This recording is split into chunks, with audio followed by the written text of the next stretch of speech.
Hey guys, so this is the video I'm going to do for homework number 4, and we're going to go step by step here. So let's do the first one, which is the room tags, right? So I have the solution of homework 3 open here, so if you guys want to download that and work off of this solution, you can. That's what I'm going to do. So from homework number 3, we have all the rooms ready. Everything is modeled already in Revit. Everything should be ready and almost good to go. We're only going to add some annotation elements. So, and create tables. So what I'm going to do now is I'm going to click in the room command, or you can press RM, right? And you're going to do that for every single room, okay? And after you place your room tag, you can double click on the name and say, for example, bedroom. Okay, so you need to pay attention that in some cases, first of all, here the room tag should contain only the room name and the square footage. So you can change that by selecting it and go into edit type and selecting area, room number, or whatever you want, but in our case we just want the name and the area. If you feel like, for example, here is the closet, right? And it doesn't fit, you can change the orientation, vertical or horizontal, or you can also edit the family. And when you go here, you see you can select the room name, and you can also change the text size. For example, if we change to 1/32, it's going to be really small. If you load into the project, overwrite, and then everything is going to be really small, in case if you want to change it. Okay, remember that your drawing need to have the correct scale as it is stated in the PDF document. Okay, going back here, you're going to do it for every single room in our project. And just a reminder that, for example, when you try to place a room tag for the kitchen and for the living room, you see that Revit recognizes it divides the room based on the boundary of the walls. However, we don't want to do that. We want to have a specific square footage only for the living room, for example. So we need to use the tool called Room Separator up here. So we click here and we click where we want to define our limits. For example, here, and I also want to get the kitchen right here. And now, if you go and use the room command, you see that these rooms will be separated. Okay? You can also use the room separator after you use the room command. For example, I'm going to separate here in the stairs. You see that as soon as I put this line here, the area here got reduced. Okay, and after you put these lines in your project, you can select them and press the command EH to hide them, just like we saw in class. And I'm going to select this one, pressing Tab until this line that I want to select become blue, and then I press EH and I hide it. Okay, so that's what you're going to do for all of your project. And I'll let you guys do that. I'm going to jump into the next step, which is the door tags and window tags in your project. Okay, it's very simple. We go to the Annotate tab, and remember that this is view specific. So, for example, if you click on the tag tool and you click on your door, if you go to the level 1 layout, you'll see that nothing is here because that is a tool specific. A view specific tool. Okay, and I can place it here, and please double check if the number you have for your type of door corresponds to what we have here in our door table. Okay, for example, the front door should be the door ID 4. To change the door ID, you can select the door, click on Edit Type, and if you scroll down, type mark should be the door ID. Okay, and you can change that if you want to. Okay, and you're going to do that for all of your doors. So then doors that are similar, for example, doors that are from the same family should have the same number. Okay. For example, these two doors have, if you look in the properties window, similar dimensions. Here is a different type of doors, therefore a different door tag. Okay. And when you place the door tag, please put it inside the door icon, the door symbol, like that. Okay. So you do that for all of your doors, and you're going to do the exact same thing for your window. You're going to click tag by category. If you want to, you can also click on tag all and select what you want to tag. Okay, but I'm going to do tag by category, and you see that this is overlapping with the dimension, so I'm going to move the dimension to the side. Okay. And you realize that when I move that, the whole line moves, and that is fine. And you're going to do that for all of your windows. Okay. Okay. So now, after you have everything figured out, and by the way, for the windows, the same thing. You go to Edit Type, and you see the type mark here. This is your window ID that should correspond and should match with the table we have in the PDF document. To generate the table, I would say this is the most complex part of this homework, but it's not really difficult. You just need to pay attention and follow the details. You go to Revit and you go to the View tab. You click on Schedules. You see the Create Group here. You click on Schedules and Schedule/Quantity. For example, I'm going to create a table for the doors, and I'll let you guys do for the windows, and I'll hit OK. So we need to go down here under number 3 and see what we need for our doors. Okay, so let's follow this order: type mark, description, count, height, width, and seal height only for windows, not for doors. So we'll go press T, type mark, count, what else we have?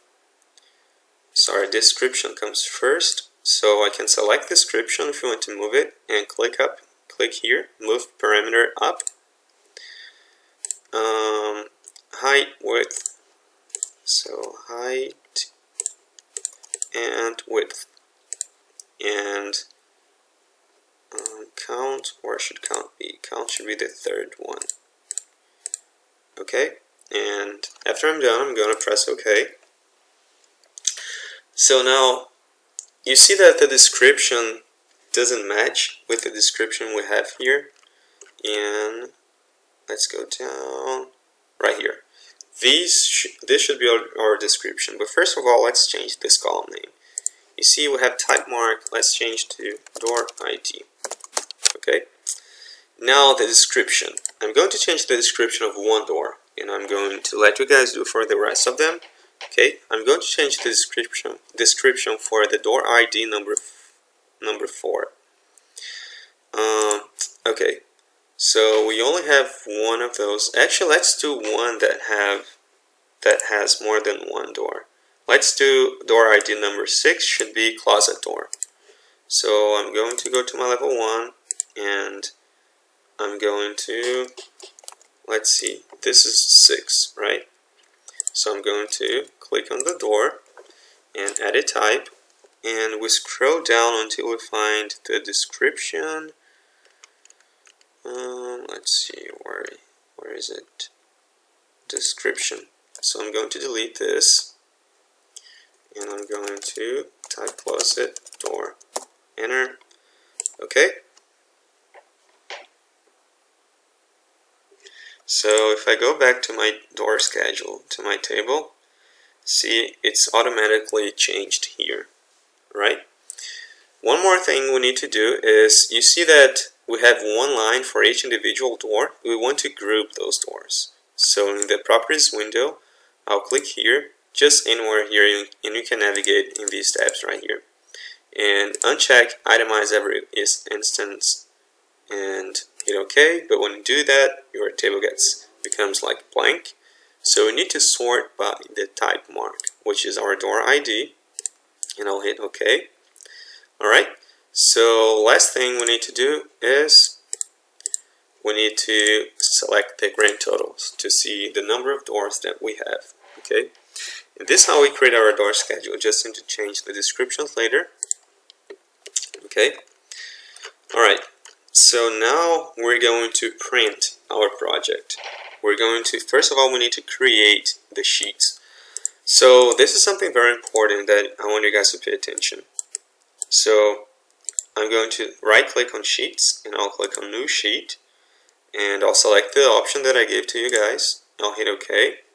Alright, so you guys need to follow the exact same size that it's stated here. A1 for the first one and A2 for the second one. Alright, I'm going to do A1 and I'll let you guys do A2. So A1 size, so we need to Google what's A1 size. So A1 is 33.1 by 23.4. So I'll go here, and these are the dimensions you're going to play around with. So let's see again, 33.1. You can do 0 feet space 33.1. Hit enter. The other one is 23.4. So 0 space 23.4, enter. Okay, so this should be my A1 size.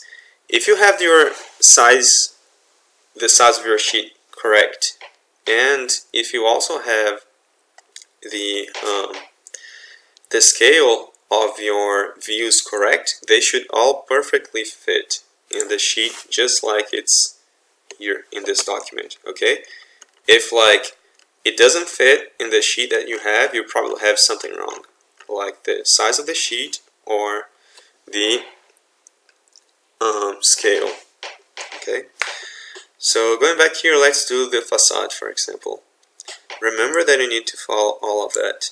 So if I go to facade and I double click on it, I have the scale, and you can change the detail level. So I'm going to go here, detail level should be coarse, and the visual style should be hidden line, just like that. Okay, something you guys need to pay attention is the crop region, like we saw in class. If you click here to show the crop region, so this shows exactly what you want to show in your PDF sheet. Okay, so let me open the sheet so I can show you guys better. So if I get the facade and select it and click, this is exactly what I get. You see that there's a rectangle around the facade. This is because I'm showing my crop region. So if I hide it and I go back to the sheet, it's not here anymore. Also, one thing is, if I crop this like that and I go back to my sheet, my drawing is going to be exact like that. Okay? And also, you don't have to click here in the project browser on facade to access that. You can just double click on the facade, and then now you can edit however you want the facade. Okay, so I'm going to crop up here, and I'll click on hide crop region. Okay, also something else, you can choose to crop or not crop your view. Okay, if you do not crop, everything is going to show up. However, you want to crop your view, and you want to have the limits around what you need, and you want to hide the crop region later. To like get out of this, you just double click outside of it. Okay, and if you want to like make the line shorter, if you click on the line, nothing happens. That means you need to click on the drawing and drag the line. The line only becomes available for you to edit after you click on the drawing, not on the line itself. Okay? So you're going to do that for every single thing, and remember that you're going to do that for the table as well. The table is under schedules here, so you can drag the table like that. Okay, and your door schedule is going to be here. If you need to edit that, instead of door schedule, if you want to do a door table, okay, this is how you do it. And you're going to change the title here accordingly. You can put your name and the sheet size. For example, if you double click 1 or 2, title, your name. Okay, and you can put the instructor's name and the term here. Okay, so now let's say you have everything ready and you're ready to convert to the PDF. To print, it's pretty simple. You press Ctrl P and this window should pop up. Okay, now something that is important, and it's set here on number 4, is that you need to have a software to convert the sheets you have in Revit to PDF.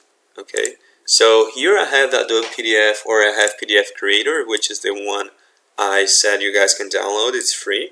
Okay, after you do that, you are going to print the current window, and it's very important for you to click on Setup.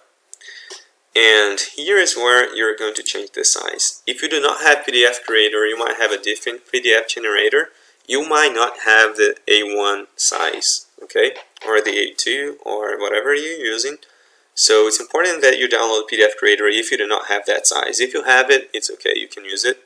So I'm going to click in A1, and I need to click on Zoom here and leave it at 100%, and I'll hit OK. And let's preview and see how that goes. Okay, so that's perfect. I can click on Print again. So you see, if I click on Fit Page and I hit OK, which is no, and I click on Preview, you see the line of your PDF sheet, the border of your PDF sheet does not match with the margin of your drawing, and we need it to match, otherwise we're going to lose some points in the homework. Okay, so I'm going to go back to Print and Setup, and I'll click on Zoom, OK, no, and then if you just hit OK, it's going to print for you.